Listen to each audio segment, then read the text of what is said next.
চলছে চলবে, আমাদের আন্দোলন চলছে চলবে, ঘরে ঘরে আওয়াজ তুলো, ওয়াকফ বাতিল করো, ঘরে ঘরে আওয়াজ তুলো, ওয়াকফ বাতিল করো।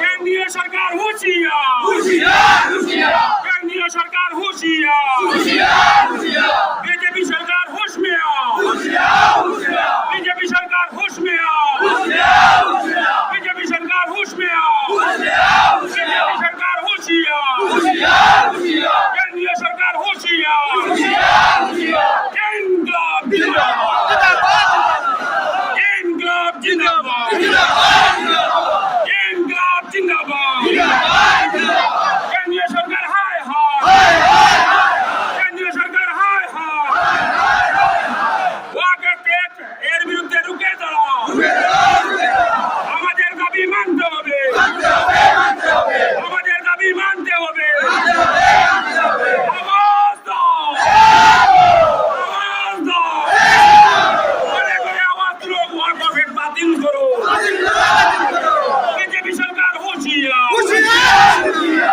আওয়াজ দাও, আমাদের দাবি মানতে হবে, আমাদের দাবি মানতে হবে, মুসলমানদের সম্পত্তি নিয়ে খেলিমেলি খেলা মানছি না, মানব না, মুসলমানদের সম্পত্তি নিয়ে সিনেমিনি খেলা মানছি না, মানব না, মুসলমানদের সম্পত্তি নিয়ে সিনেমিনি খেলা মানছি না, মানব না, ইনকলাব জিন্দাবাদ, ইনকলাব জিন্দাবাদ। আপনি একটা সাইড লইন না দাদা।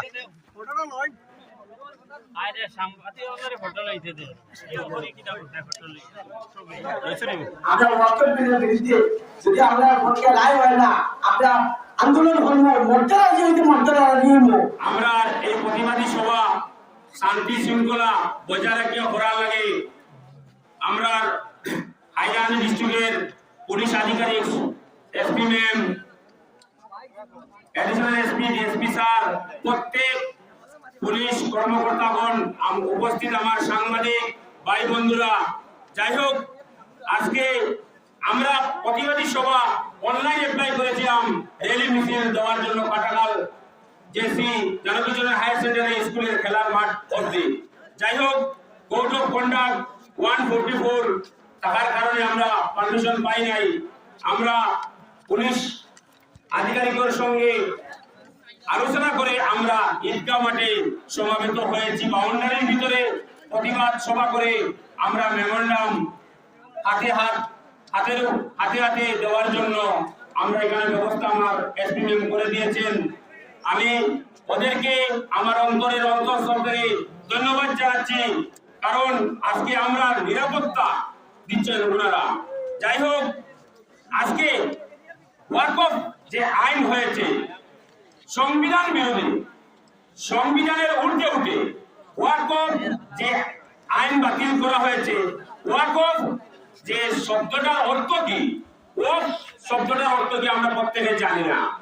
কারণ হচ্ছে আমরা পূর্বপুরুষরা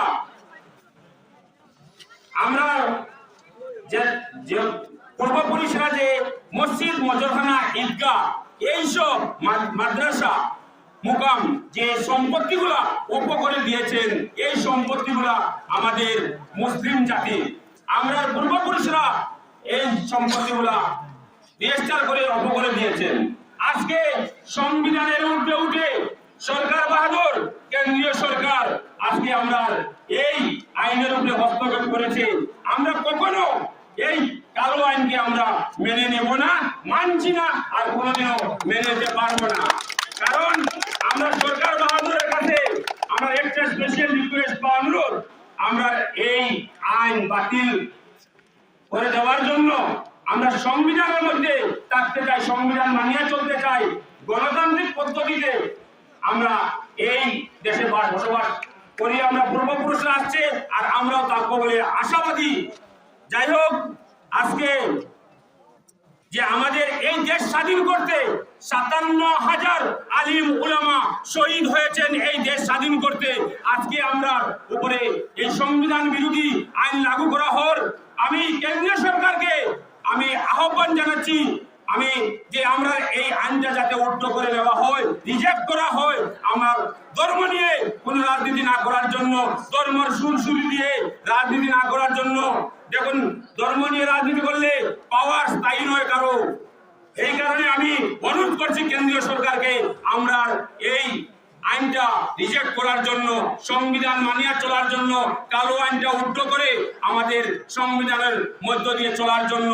যেহেতু আজকে একটা সময়সীমা দেওয়া হয়েছে যে এই আইনের ঊর্ধ্বে যে 7 দিনের সময়সীমা, কালকে একটা সময়সীমা বেঁধে দেওয়া হয়েছে।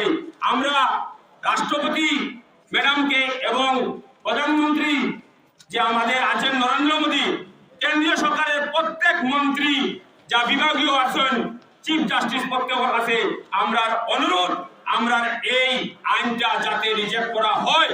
আমরা সংবিধান মানিয়ে চলতে লাগে। আমরা এই আইন কখনো মানছি না আর মানব না। যাই হোক, আমি আমার বক্তব্য দীর্ঘায়ু করব না, কারণ এখানেও আমরা একটা সময়সীমা বেঁধে দিয়েছিলাম 2:30টায় আমরা প্রোগ্রাম শেষ করব। আমরা হাতে হাত যে